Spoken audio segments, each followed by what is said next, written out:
नमस्कार, news observer के खास कार्यक्रम विशेष में आपका हार्दिक स्वागत है। मध्य प्रदेश में लॉकडाउन कहने को तो ख़त्म हो गया है, परंतु जनता की दुश्वारियां ख़त्म होने का नाम नहीं ले रही हैं। शिवराज सरकार प्रयास तो बहुत कर रही है, परंतु निचले स्तर पर जिस तरह की मनमानियां अधिकारी कर्मचारी कर रहे हैं, उससे जनता को सीधा सीधा लाभ भी नहीं मिल रहा है। और यूँ कहा जाए कि मॉनिटरिंग जो है वो प्रॉपर नहीं है तो भी कोई गलत नहीं होगा। हालात ये हैं कि लगभग 5-6 महीने से बसेस बंद हैं और बस सेवाएं बंद रहने से जो गरीब वर्ग है, मध्यम वर्ग है, वो आवागमन के लिए परेशान है। उसको न केवल ज़्यादा खर्चा करना पड़ रहा है, बल्कि कुछ लोगों के रोज़गार धंधे भी इसी वजह से चौपट हो रहे हैं। दूसरी तरफ किसानों की बात की जाए तो किसान इस वजह से परेशान हैं कि एक तरफ उन्हें कभी खाद समय पे नहीं मिलता, ऊपर से कोरोना की आपदा में ही ये बाढ़ की जो आपदा आई है वो और उसको मारे डाल रही है। उस पर एक जुल्म ये कि जो किसानों की फसल का बीमा होना है उसके लिए किसान से लाइन लगवाई जा रही है कि साहब आपने खेत में क्या बोया उसका पैसा पहले जमा कीजिए और फिर उसके बाद आपका बीमा होगा। इन विषयों पर चर्चा करेंगे और चर्चा की शुरुआत करें उससे पहले मेहमानों का परिचय। मैं बात करूं अगर बीजेपी की तो बीजेपी से वरिष्ठ नेता हैं अनिल चौधरी जी, बीजेपी का पक्ष रखेंगे, और सपाक्स की तरफ से शालिनी व्यास जी रहेंगे। तो वो यहाँ हमें बताएंगे कि सपाक्स इस बारे में क्या सोचती है। सबसे पहला सवाल यहाँ पर चौधरी जी आपसे, जिस तरीके के चेंजेस देखने को मिले और उसके बाद ये लग रहा था कि कमलनाथ सरकार के जाने के बाद बीजेपी अब संभली हुई हालत में काम करेगी, जो गलतियां उसने 2018 में की थी वो अब नहीं दोहराई जाएंगी, परंतु हालात ये हैं कि मॉनिटरिंग के नाम पर अभी भी जिसको कहें ज़ीरो ही नज़र आ रहा है। जी देखिए, क्या है कि ये जो है किसानों का मामला है, तो ये तो 16 तारीख इसकी 16 अगस्त लास्ट थी फसल बीमा योजना की, परंतु आज प्रशासन और शासन ने इसको सजगता दिखाते हुए इसकी तारीख आज 31 कर दी है और उसमें कई कलेक्टरों को आदेश दिए हैं माननीय मुख्यमंत्री जी की ओर से। और जैसे कि मुख्यमंत्री जी ने कल ही अपने बयान में कहा था कि तुरंत ही उन्होंने जो तो उसकी जिस दिन अतिवृष्टि हुई थी उस दिन की दरमियानी रात को उन्होंने तुरंत ही रक्षा मंत्री और माननीय प्रधानमंत्री मोदी जी से तुरंत बात की और इसका जो है उसका एक संविधान ढूंढा कि जो आज किसान परेशान है उनके लिए कैसे किया जा सकता है। तो इसी तारतम्य में इस कार्रवाई को आगे बढ़ाते हुए उन्होंने 31 तारीख रखी है। तो जल्दी एक अच्छा निर्णय लिया जाएगा और किसानों की समस्याओं को लेकर बढ़िया अच्छी उनके फेवर में कार्रवाई। दूसरी बात ये आ रही है कि आप देख रहे होंगे कि आवागमन के साधन नहीं मिल रहे हैं गरीब जनता को, आम जनता को। बसेस बंद हैं कोरोना के नाम पर, जबकि आप उसमें जिसको कहें गाइडलाइंस देकर और उनको बसों को चला सकते हैं, परंतु सिर्फ इस बात पर अड़े हुए हैं कि साहब वो कह रहे हैं कि बस ऑपरेटर के हमें 5 महीने की फ़ीस माफ़ कीजिए, आप कह रहे हैं 4 महीने, 1 महीने के चक्कर में पूरा महीना निकाल दिया। नहीं, उनसे भी लगातार संवाद स्थापित है शासन प्रशासन का और जल्दी इसमें मतलब निर्णय जल्दी होगा और जल्दी आम पब्लिक को इसकी सुविधा मिलेगी। कल से अनलॉक 4 हो रहा है तो काफ़ी छूट मिलेगी। इस कोरोना के जो लॉकडाउन के टाइम पे जो प्रतिबंध लगाए हुए थे वो अनलॉक 4 में काफ़ी कुछ सुविधाएं आम जनता के लिए। आपको नहीं लगता कि जो जिलों के कलेक्टर थे उनने अपनी मनमानी कर ली इसी चक्कर में? कई राज्य सरकारों ने अपनी मनमानी कर ली कि मतलब उसमें जनता को जो सुविधाएं मिलनी थी वो सब घर बैठ गए बेचारे। जी बिल्कुल, आप सही कह रहे हैं। जो इस तरह की जो मनमानी हुई थी, अब केंद्र सरकार से बिल्कुल एडवाइजरी जारी हो गई है कि कोई भी अपनी मर्जी से कोई भी कहीं लॉकडाउन या कुछ नहीं करेगा। जैसे राज्य शासन या केंद्र शासन जो भी दिशा निर्देश देंगे उसी हिसाब से होगा। बिल्कुल। यहाँ मैं आपसे पूछना चाहूँगा व्यास साहब कि क्या स्थिति आपको नज़र आती है? क्या वाकई जो सरकार काम कर रही है वो जनहित में ज़्यादा सजग होकर कर रही है या बस ऊपरी तौर पर निर्देश दिए जा रहे हैं, ज़मीनी स्तर पर कुछ नहीं दिख रहा? इसको देखा जाए तो अभी तो शासन स्तर पर और सरकार के स्तर पर बिल्कुल सामंजस्य नज़र नहीं आता है। आप देखेंगे कि कलेक्टर कोई आदेश आता है तुरंत संशोधन आ जाता है, मतलब किसी से चर्चा करके प्रैक्टिकल स्थिति देखते हुए कोई भी आदेश जारी नहीं हो रहा है। और आपने परिवहन की बात की, लोकल परिवहन में जब आप छोटे ऑटो हैं वो अनाथराइज चल रहे हैं, एक एक ऑटो में 3-3, 4-4 लोग लदे हुए हैं, कोई मास्क नहीं लगाए हुए हैं। आप स्थिति देख लें भोपाल में, है ना। तो फिर आपको बस चलाने में क्या दिक्कत है? आप बस में कम सवारी से जैसे चल रहा है उससे कर सकते हैं भाई, नियम को फॉलो करके। एक और तो आप ये कह रहे हैं, दूसरा नियमों का कोई पालन हो ही नहीं रहा कहीं भी। तो प्रशासनिक पकड़ तो पूरी कमजोर हो चुकी है, वो कागजी कार्रवाई पूरी हो रही है। अब आप जैसे किसानों की बात करते हैं, है ना, किसानों का मैक्सिमम काम होता है वो राजस्व से। और राजस्व में आप देखेंगे राजस्व विभाग में जब से लॉकडाउन प्रारंभ हुआ है मार्च से ही, तो राजस्व निरीक्षक पटवारी सभी को टेस्टिंग में लगा रखा है। कई पटवारी बेचारे पॉजिटिव आ गए हैं, पटवारी क्या कर पाएगा टेस्टिंग, राजस्व निरीक्षक क्या कर पाएगा? कलेक्टर के डर के मारे, एसडीएम के डर के मारे वो कार्रवाई करते हैं। अच्छा एसडीएम है तो वो भी मजबूर है, तहसीलदार मजबूर हैं। आप जब भी जाओगे तहसील में तो कहते हैं अभी कोर्ट का काम शुरू नहीं हुआ है, कोई काम होगा नहीं, रेवेन्यू का राजस्व किसी प्रकार का काम नहीं हो रहे हैं। जाति प्रमाण पत्र है या बच्चों के कुछ सर्टिफिकेट हैं, किसानों का खसरा का है या जो भी है मुआवजे का प्रकरण है, सिर्फ कागजी कार्रवाई चल रही है कि उनको इतना टारगेट पूरा करना है। कागजों में भर रहे हैं कि भाई हमने इतनी आज टेस्टिंग की, इतने पॉजिटिव निकले, इतने लोगों को पेनल्टी भी बनी। मैं बताऊँ मैं आपको, मैंने खुद ने देखा है एक एसडीएम के यहाँ पेनल्टी आप किससे लेंगे पेनल्टी? उन्होंने एक काम करो यार 100 रुपये पेनल्टी काट दो, अपनी जेब से भर देते हैं।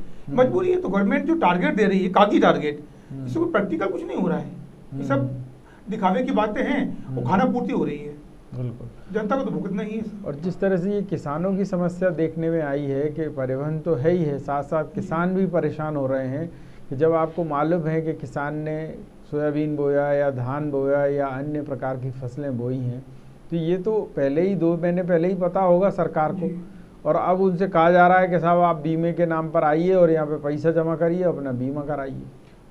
एक तो वैसे ही खस्ता हाल है किसान की, अब उससे बीमा की राशि की आप बोल रहे हैं, बीमा आप खुद गवर्नमेंट जमा करें ना बीमे की राशि, तो किसान को आप फ्री बीमा उनके कीजिएगा। बिल्कुल, जिस आप और लोगों को करते हैं स्वास्थ्य के क्षेत्र में है वैसा इनको भी करना चाहिए।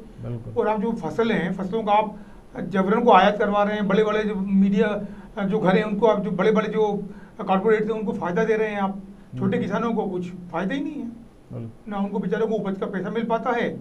आज उनकी स्थिति वैसी है, बल्कि वो दयनीय स्थिति हो गई है। मैं आपसे जानना चाहूँगा अनिल जी कि जो किसानों की स्थिति है वो मुख्यमंत्री से तो छिपी नहीं है, किसान पुत्र हैं वो, तो क्या ये उन्होंने अधिकारियों को निर्देश नहीं दिए होंगे कि अभी जब किसान संकटग्रस्त है, आपदाग्रस्त है, उसके पास पैसा नहीं है और आप जो है बीमे के नाम पे कहना और उससे जमा करवाओ पैसे? नहीं, देखिए मुख्यमंत्री जी का कल ही बयान था कि किसी भी किसान का नुकसान नहीं होने दिया जाएगा, और माननीय मुख्यमंत्री जी आज से नहीं पहले से किसानों की काफ़ी चिंता करते हैं, और उनका एक सपना रहा है या एक मोटिव रहा है कि ये जो है कृषि एक लाभ का व्यवसाय किया जाए, लाभ का धंधा किया जाए। तो किसानों के लिए उन्होंने कई योजनाएं लाए और किसानों के लिए हमेशा हित में काम करते हैं, किसानों के हमेशा बारे में अच्छा सोचते हैं। नहीं, पर अच्छा सोचना अलग चीज़ है। अब जो हालात हैं वो आप भी जानते हैं कि कैसी आपदा मध्य प्रदेश के किसानों पर पड़ रही है, और आज आपने लास्ट डेट में भी यही रखा है कि साहब अगर आपके पास 1 एकड़ ज़मीन भी है तो पैसा जमा कराइए, तभी आपकी फसल का बीमा होगा, नहीं तो बीमा राशि नहीं मिलेगी। निश्चित तौर पे आप सही कह रहे हैं कि ये प्राकृतिक आपदा से जो एक इन पे वज्रघात हुआ है, तो उसमें शासन तो कम से कम सारे किसानों के साथ खड़ा हुआ है, कंधे से कंधा लगाए हुआ है। माननीय शिवराज जी का ये रिकॉर्ड रहा है कि किसानों के प्रति उनकी बड़ी उदारता रही है। नहीं, उदारता रही है। मैं अभी ये सवाल पूछ रहा हूँ कि जो बीमा राशि जमा करना है किसान कहाँ से लाए? उसे उधार कहीं से मिल नहीं रहा है। कमलनाथ सरकार वैसे ही उस पर उधार चढ़ा के डिफ़ाल्टर कर गई। अब डिफ़ाल्टर कर गई तो डिफ़ाल्टर जो किसान है उसको बीमा श्रेणी में नहीं गिना जा रहा है, और जिनको गिना जाना है उनसे कहा जा रहा है आप कैश जमा करिए तब आपको हम मानेंगे कि आप किसान हो और आपने ये फसल बोई है। ये आपको नहीं लगता कि तुगलकी टाइप का आदेश है? नहीं, तुगलकी तो नहीं कहेंगे ऐसे, लेकिन देखिए क्या है कि ये बात सही कह रहे हैं कि आप जो छोटा किसान है, जो जिसके पास 1-2 बीघा ज़मीन है, उसके लिए दिक्कत है, और शायद उसके लिए भी आने वाले दिनों में एक अच्छा निर्णय ले लिया जाएगा, मेरे को ऐसा लगता है। बहुत अच्छी बात आपने कही। मैं आपसे पूछना चाहूँगा, सपाक्स क्या सोचती है कि किसानों की फसल की बुआई के बारे में सरकार को पता नहीं है, या सबके सब धृतराष्ट्र बने बैठे हैं, बस बीमा की घोषणा कर दी, अब करवाना है तो कहना सबसे पहले आप पैसा जमा करो उसका प्रीमियम। अब किसान कहाँ से प्रीमियम जमा करेगा? जी जी, सरकार के नॉलेज में तो हर चीज़ रहती है। एक्चुअली क्या है कि देखिए किसी भी बात के लिए अब आप योजना बनती है, ठीक है। अब दुख है भाई, किसी आपने दुख व्यक्त कर दिया, बोल दिया, घोषणा कर दी, आंसू बहा दिए, है ना, तो दुख व्यक्त करने से या आंसू बहाने से तो किसानों की समस्या दूर होगी नहीं। बहुत बढ़िया। एक्चुअली प्रैक्टिकल चीज़ है कि भाई उनको क्या चाहिए है, हम्म। वो आपको करना होगा। तो ये जो विसंगति है कि प्रीमियम की राशि उनसे जमा करवाई जा रही है छोटे किसानों से, आपको नहीं लगता कि सपाक्स को इस मुद्दे पर सड़क पर उतरना चाहिए या फिर मुख्यमंत्री या राज्यपाल के संज्ञान में ये बात लानी चाहिए? नहीं, बिल्कुल हम लोग लाएंगे संज्ञान में और आंदोलन करेंगे, इसको लेके चर्चा करेंगे हम लोग और पूरे प्रदेश स्तर पर कि भाई एक्चुअली क्या कि आप जब उससे भरवा भी रहे हैं, आप बीमा के भी मना कर दें आप कि भाई बाद में आप जब उसको मुआवजा मिलेगा उसमें मुआवजे से वो राशि काट कर भी अभी सरकार दे दे वो जो किस्त की राशि है, तो किसान देने की स्थिति में नहीं है आज। किसान, मजदूर, कोई भी जो बेचारा मीडियम वर्ग का व्यक्ति है, आज सभी लोग इस महामारी के कारण काफी दुविधा में हैं। तो इस स्थिति में सरकार को सहयोग करना चाहिए। क्या कहेंगे अनिल जी आप, ये बात जो निकल कर आती है सामने कि अगर आपको देना ही है, ठीक है बीमा आप करा रहे हैं, अच्छी बात है, पर उस बीमा का जो प्रीमियम है वो उस किस्त में ही काट लीजिएगा, आप क्यों अभी से मतलब उसको और परेशान कर रहे हैं? वो दौड़ रहा है इधर से उधर, अपनी बही को लेकर तमाम तरीके के उससे फॉर्म भराए जा रहे हैं, ऐसा लग रहा है किसान ना हुआ कोई अपराधी हो गया। नहीं, अपराधी नहीं। देखिए मैंने पहले ही कहा था ना कि इसमें अगर कहीं कुछ ऐसा पेच आता है तो सरकार उस पर संज्ञान लेके और उस पर उचित कार्रवाई करेगी। ऐसे मैंने कहा ना कि कोई छोटे जो किसान हैं उनके लिए कोई रास्ता निकालेगी। अब अभी से सारे किसानों के लिए प्रीमियम, तो ये संभव नहीं है कि सब किसानों के प्रीमियम जो है हम माफ़ करके, और तो दिक्कत है यहाँ पे अभी बीमा के भी पैसे देना है, फिर प्रीमियम भी भरे, तो एक सरकार पे भी एक ज़्यादा वजन न डले, इसलिए जो हो सके उतना वो हो जाए प्रीमियम। बाकी जो कुछ छूटते हैं तो उनके लिए सरकार एक उचित कदम उठाएगी, बिल्कुल आप आश्वस्त रहें। कमलनाथ की सरकार थी, वो 2 लाख तक के कर्जे माफ़ कर रही थी, आप प्रीमियम भी नहीं भर पा रहे हैं। नहीं देखिए, किसान किसको अच्छा समझे? नहीं देखिए, कमलनाथ जी की बात अलग है, एक घोषणा करना अलग विषय। जैसे कि हमने 6000 किसानों के हर साल डालने का, वो बिल्कुल निरंतर डल रहा है, तो नहीं डल रहा है वो कहना का नहीं, दो उसकी किस्तें जा चुकी हैं। अब आप सुन लीजिए, भोपाल जैसी में ही ये हालत है कि उसकी सूची तैयार नहीं हुई है। नहीं तो ये कब का अटका हुआ मामला है? माननीय कमलनाथ जी के शासन के टाइम से अटका हुआ। 6 महीने तो आपकी भी सरकार को हो गए ना अब। तो इस पे जल्दी होगा काम। आपको नहीं लगता कि यहाँ अधिकारी अपनी मनमानी कर रहे हैं? सीएम रोज एक मॉनिटरिंग बैठक कर लेते हैं वहाँ मंत्रालय में और जिले में कुछ हो ही नहीं रहा है। हाँ, एक थोड़ा सा ब्यूरोक्रेट का तो है मामला कि वो अपने हिसाब से चलते हैं, लेकिन अब उन पे भी शायद डंडा चलाने की आवश्यकता नहीं। आप सही कह रहे हैं, खुद पीएम नरेंद्र मोदी मध्य प्रदेश के ब्यूरोक्रेट्स को लेकर नाराज हैं। आपको पता है छतरपुर के कलेक्टर शीलेंद्र सिंह ने वीरेंद्र कुमार हैं वहाँ के पूर्व केंद्रीय मंत्री, अभी वर्तमान में सांसद हैं, उनको बैठक में बुला लिया और खुद पहुँचे नहीं। अब दिशा की बैठक थी जिसमें केंद्र प्रवर्तित योजनाओं का पैसा कहाँ कैसे लगना है महत्वपूर्ण विषय है। खुद पीएमओ ने निर्देश दिए हैं कि सारे सांसद अपने अपने जिलों में जाकर ये देखें। अब वीरेंद्र कुमार जी वहाँ पहुँच गए, 2 घंटे तक वो अगला कलेक्टर नहीं पहुँचा भी तो कहने लगा 5 मिनट में कि मुझे तो दूसरी जगह जाना है साहब, मैं निकल रहा हूँ। ये आपको नहीं लगता कि अपमान भी है और ऐसे ब्यूरोक्रेट्स का क्या होना चाहिए? बिल्कुल अपमान है, और मैं तो ये चाहता हूँ कि इन पर अनुशासित कार्रवाई होना चाहिए जल्दी, क्योंकि इस तरह के जो है गैर जिम्मेदाराना अफसर, उनको शायद घर बैठना चाहिए। जो काम के प्रति सजग नहीं है तो उनको शायद मैं कहता हूँ प्रशासन में कोई उनके स्थान नहीं होना चाहिए। नहीं, पर ये आजकल एक परंपरा सी चल गई। 2018 में भी यही था, 19 में कमलनाथ जी भी यही कर रहे थे कि सीएम ने जो कहा है पहले वो करो, बाकी कोई कुछ भी कह रहा है सुनो ही मत। ये एक परंपरा डल गई है। तो ये बीजेपी संगठन तक ये बात आप लोग पहुंचाते हैं कि नहीं कि एक सांसद की कोई वैल्यू नहीं है? अब जब सांसद की नहीं है तो आप जैसे वरिष्ठ नेताओं की क्या वैल्यू होगी?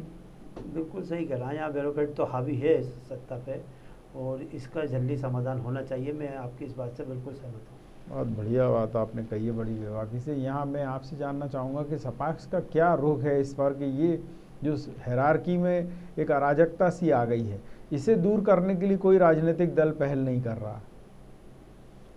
एक्चुअली क्या है, कांग्रेस की आप स्थिति देखें तो वो तो अपने आप में ही अपने जो गृह युद्ध से परेशान है, उनके लोगों से, अपने कार्यकर्ताओं से, उनके कार्यकर्ता भाग रहे हैं इधर से उधर। बीजेपी उनके कार्यकर्ताओं को लेने में मस्त है ना। दोनों पार्टियां का जो मेन उद्देश्य अभी जो 27 सीटों पर चुनाव होना है, उपचुनाव होना है, उसमें लगे हैं। तो मध्य प्रदेश में तो पूरी स्थिति चुनाव को लेकर ही ये लोग एक दूसरे व्यस्त हैं, बाकी जनता की इनको इतनी परवाह नहीं है जितनी करना चाहिए। जबकि मैं समझता हूँ सेकेंडरी इनको चुनाव रखना था, कि चुनाव को ये इतना वो नहीं है कि आप पहले महामारी जो इतनी बड़ी आपदा है, आज जो स्थिति है उससे आपको निपटना चाहिए था, उस पर आप ध्यान दे नहीं रहे हैं। सिर्फ चुनावी सभा या चुनावी जो भी है हथकंडे उस पर ध्यान दे रहे हैं। जहाँ तक बात है मंत्रियों की, तो कोई नजर ही नहीं आता कि कोई मंत्रिमंडल मध्य प्रदेश में है। आज सिर्फ एक मुख्यमंत्री दिखते रहते हैं हमेशा, और मुख्यमंत्री घोषणा है जो भी है उनके वो चलते रहते हैं हर जगह, बाकी मंत्रियों का कहीं कोई रोल ही नहीं दिख रहा है कि कुछ मंत्री लोग काम कर रहे हैं यहाँ पे। ऐसा लगता है कि वन मैन आर्मी ही काम कर रही है मध्य प्रदेश में बस। नहीं तो जब इसलिए प्रशासनिक पकड़ बिल्कुल रही नहीं है। बिल्कुल, और ये जो समस्याएं आ रही क्या वो भी इसी वजह से हैं कि विभागीय स्तर पर उतना संगठित नहीं है शासन प्रशासन। बिल्कुल, कि जो मंत्रियों को पावर, ऐसा लगता है पावर है नहीं है, पावर है तो उनको शायद पावरहीन बना रखा है, सिर्फ दिखावे के लिए उनको पोर्टफोलियो दे रखा है। तो ये ब्यूरोक्रेट से जो भी कह रखा है कि भाई आप किसी की मत सुनिए, जो सीएम कहते हैं उनकी सुनिएगा, सीएम के अलावा ब्यूरोक्रेट किसी की सुनते ही नहीं है, तो कैसे काम चलेगा। बिल्कुल, यहाँ मैं आपसे जानना चाहूँगा अनिल जी कि ये एक जो समस्या आ रही है कि जनप्रतिनिधि जो हैं वो बिल्कुल निष्प्रभावी होते जा रहे हैं, जो पार्टी के नेता हैं वो बिल्कुल जिनका निस्तेज होते जा रहे हैं, उनका ना शासन प्रशासन कहीं भी कोई रसूख ही नहीं बचा है, कोई अधिकारी सुन ही नहीं रहा है। तो इसमें आपको नहीं लग रहा कि अब बदलाव की ज़रूरत है? संगठन में अगर बीडी शर्मा जी हैं, सुहास भगत जी हैं, तो वो इसकी समीक्षा करें कि भाई ये ऐसी अराजकता क्यों बन रही है। बिल्कुल, समीक्षा तो होती रहती है और समीक्षा होगी।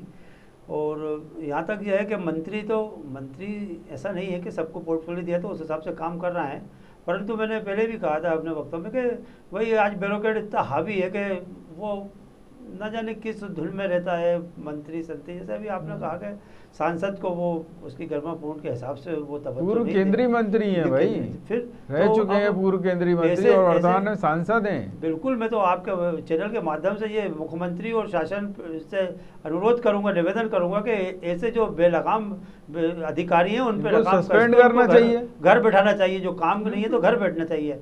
ऐसा मैं आपके चैनल के माध्यम से निवेदन करना चाहूँगा शासन और मुख्यमंत्री से। बहुत बढ़िया बात आपने कही है और बड़ी बेबाकी से ये बात कही है जो शायद बीजेपी के कई नेता नहीं कह पाते, परंतु ये आवश्यकता है समय की। यहाँ मैं आपसे पूछना चाहूँगा कि सपाक्स इस मुद्दे पर क्या सोचती है कि क्योंकि ब्यूरोक्रेट्स हावी हो रहे हैं इसलिए सिस्टम बैठ रहा है, और दूसरा टाइम पर काम नहीं हो रहा है जनता के। एक्चुअली क्या है, जो स्थिति है आज ऐसी अस्थिरता का माहौल है प्रदेश में राजनीति का अस्थिरता का, कि ब्यूरोक्रेट को भी मालूम है पता नहीं ये उपचुनाव में क्या होगा। एक ऐसा लग रहा है कि टेम्परेरी गवर्नमेंट है, क्योंकि जिस तरह से जोड़ तोड़ के गवर्नमेंट बनाई गई है मजबूती तो है नहीं, तो उनको भी लग रहा है कि मजबूत गवर्नमेंट नहीं है। नहीं, क्यों नहीं है? केंद्र में बीजेपी की सरकार है, राज्यपाल इनका है, यहाँ इनकी सीटें ज़्यादा हैं। अगर मान लो 27 में से अगर ये 2 सीटें भी अगर जीत जाते हैं तो कांग्रेस से तो आगे ही रहेंगे फिर भी ये नहीं। लेकिन स्थिति अभी ब्यूरोक्रेट भी देख रहे हैं कि भाई पूरा ध्यान, नेताओं का भी पूरा ध्यान है जो आज चुनावी प्रक्रिया में, तो वो भी अपना मौके का फायदा उठाकर मौके का फायदा उठा रहे हैं। नहीं तो उसमें आपको नहीं लगता कि सपाक्स इस मामले में कुछ ब्लूप्रिंट दे जनता के सामने कि साहब हमारी अगर पार्टी इस उपचुनाव में उतरेगी तो हम ये चेंजेस ला देंगे? नहीं, हम कर रहे हैं तैयारी। हमारे जो राष्ट्रीय अध्यक्ष हैं वो भी ब्यूरोक्रेट रहे हैं, आईएएस रहे हैं, कार्यकारी अध्यक्ष बीणा घाणेकर जी भी आईएएस रही हैं, तो हम लोग ब्लूप्रिंट बना रहे हैं इसका, और हमने कुछ दिए भी हैं, कुछ चीज़ हमने काफ़ी मुद्दे उठाए हैं। नहीं, पर सपाक्स की तरफ से ये चीज़ निकल के क्यों नहीं आ रही कि जो आईएएस हैं आईपीएस हैं वो अपनी मनमानी पर उतारू हो गए हैं, अपमान भी कर रहे हैं, व्यवस्था को समझ नहीं रहे हैं। जितना टाइम ऑफिस में बैठना चाहिए वो हर आदमी जो है मुख्यमंत्री के पीछे दौड़ रहा है, बाकी उससे फुर्सत ही नहीं है जनता की शिकायतें सुनने की, उनको दूर करने की। नहीं, ये तो एक देखा जाए तो वैसे मुख्यमंत्री जी का जो एक सरल स्वभाव है, उसका प्रशासनिक पकड़ तो इनकी ब्यूरोक्रेट पे नहीं है, कभी भी नहीं रही। ब्यूरोक्रेट हमेशा हावी रहे इन पर। वो स्थिति आज कमलनाथ जी का इस मामले में हम देखें तो तारीफ करना होगी कि ब्यूरोक्रेट पे उनकी पकड़ थी, प्रशासनिक पकड़ तो थी उनकी। बिल्कुल, क्या थोड़ा सा लेक्चर और जो सरल स्वभाव के कहते हैं या जो भी हम कहते हैं, कारण में प्रशासनिक पकड़ उतनी नहीं उनकी जितनी होना चाहिए एक मुख्यमंत्री की। बिल्कुल, क्या कहेंगे साहब आप अनिल जी के उतनी पकड़ नहीं है ब्यूरोक्रेट्स पर और जितनी कमलनाथ की? नहीं, ऐसा नहीं है। पिछले 15 साल में जो शिवराज जी ने ब्यूरोक्रेट्स पे, अब आज कुछ हैं उसमें ऐसे अधिकारी जो कि नहीं सुनते, अपने मन मर्जी, मतलब ना वो लोग किस उसमें रहते हैं। बाकी अगर कार्यशैली या आप उनका वो पूरा ट्रैक रिकॉर्ड देखेंगे तो मुख्यमंत्री जी ने काम किया है मध्य प्रदेश में, और इसीलिए बार बार उनको चुना है प्रदेश की जनता ने। ऐसा नहीं है कि नहीं, पर 2018 में इसी वजह से सरकार गई थी ना बीजेपी की, कि ये मान के चल रहे थे वो ब्यूरोक्रेट्स के ही भरोसे चुनाव जीत जाएंगे, और नतीजा ये हुआ कि कार्यकर्ताओं ने, नेताओं ने सहयोग नहीं दिया, पार्टी नीचे आ गई, 14 मंत्री आपके निपट गए उस चक्कर में। बिल्कुल आप सही कह रहा है, कहीं ना कहीं कुछ ना कुछ हमसे जो चूक हुई और गलतियाँ हुई, उसका हमें खामियाजा भुगतना पड़ा 18 में।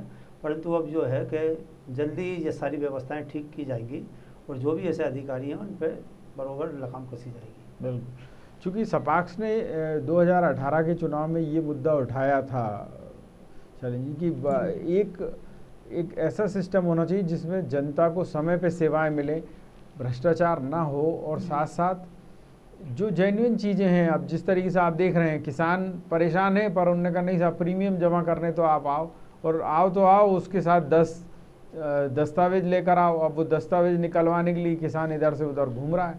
तो ये आपको नहीं लगता है कि ये उस पर जुल्म है एक तरीके का, और सपाक्स को इस मुद्दे को सामने ले जाना चाहिए जनता के?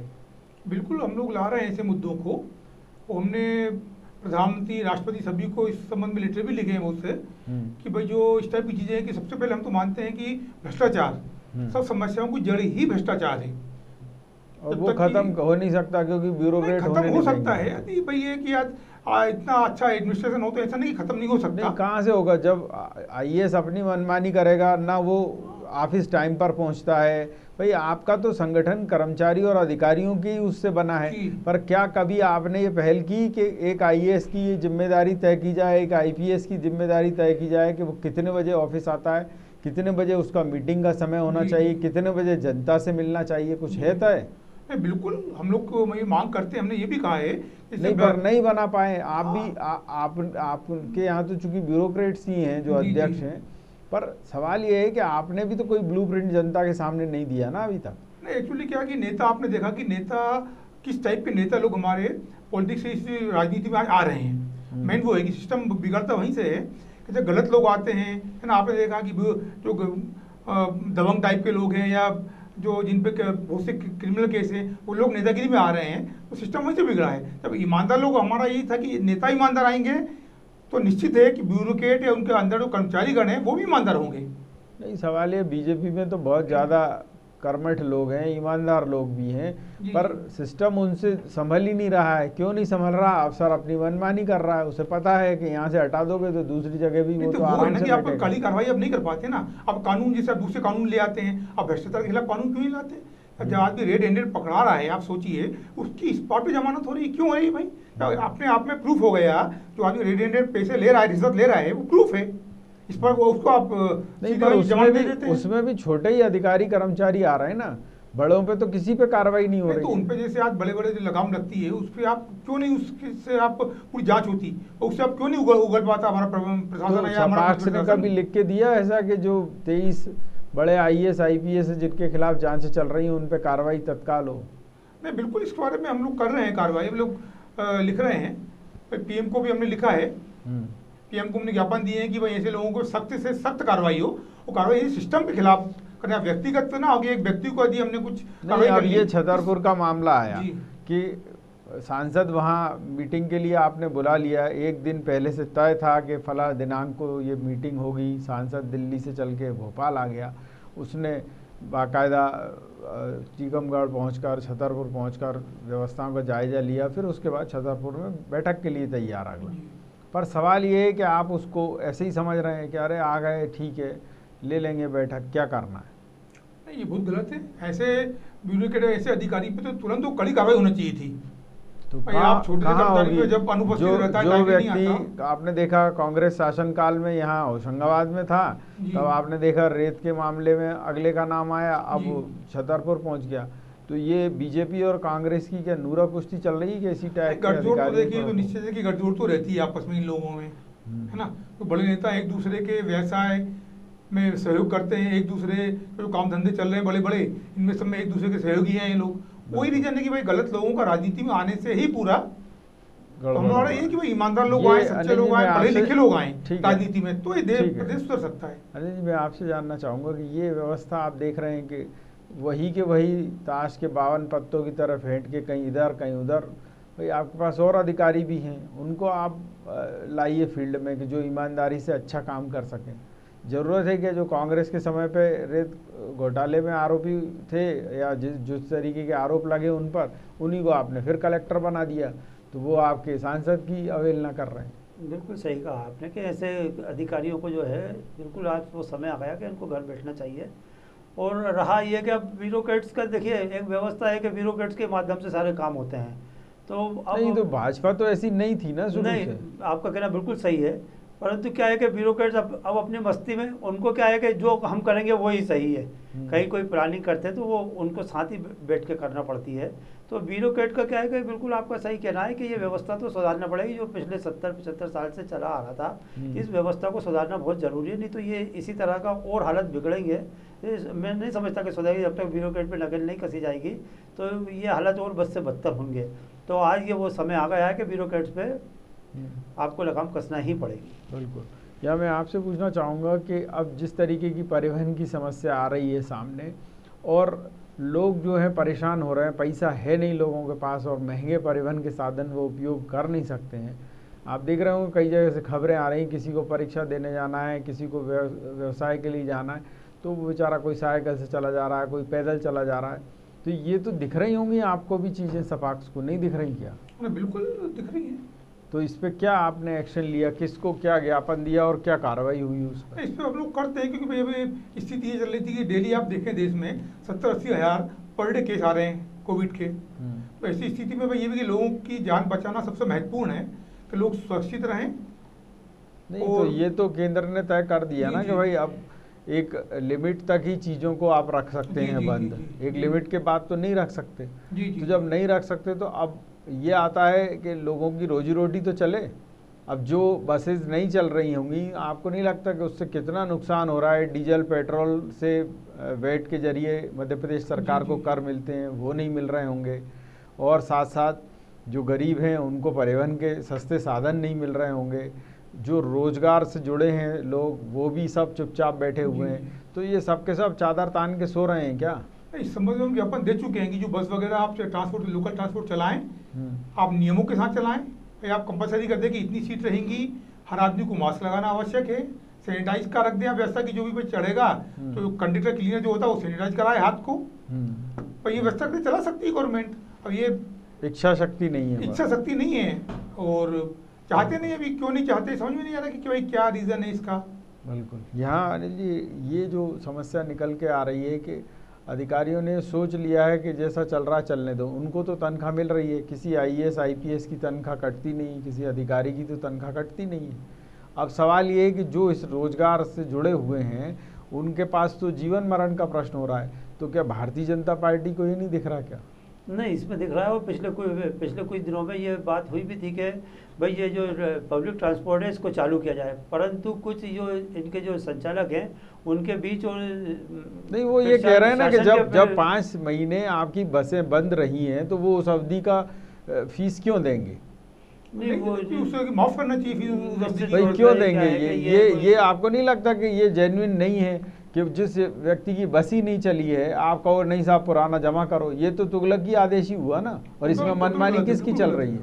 अब उसमें क्या मुद्दे हैं और क्या उसकी तो मुझे बहुत विशेष जानकारी नहीं है, परंतु ये है कि इसका जल्दी पटाक्षेप होना चाहिए। और पब्लिक कब होगा? 1 तारीख से 1 अगस्त से ये शिकवा शिकायत चल रहा है, 1 अगस्त से, कि निरंतर के हिसाब हम 2 दिन में कर लेंगे सॉल्व, 3 दिन में कर लेंगे, 4 दिन में कर लेंगे।